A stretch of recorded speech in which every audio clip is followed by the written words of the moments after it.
পড়াশোনা করছি, আমি ব্যারিস্টার হয়েছি, আমি ব্যারিস্টার হয়ে আমি এমপি হয়েছি। আমি তারপরে আমার নসিবে কি লেখা আছে আমি জানি না।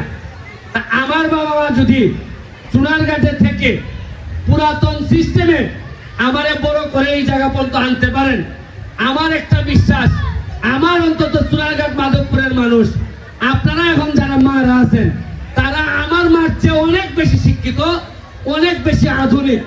আমার বিশ্বাস আপনারা চাইলে আপনাদের ছেলে মেয়েকে ব্যারিস্টার সুমনের চেয়ে অনেক বেশি শিক্ষিত এবং কার্যকর বাচ্চা হিসাবে আপনারা গড়ে তুলতে পারবেন। এইটুকু আমার এমপি হিসাবে আপনাদের কাছে আসা। আমি এখন বিদায় নিব। আমি জানি না আসলে আপনাদেরকে কিভাবে হেল্প করতে হয়। আমি আমার স্কুলে হয়তো যাব, সেই সিমপুরের বাইরে আমি জানতে চাই আপনারা এমপি হিসাবে আমার কাছে কিছু চান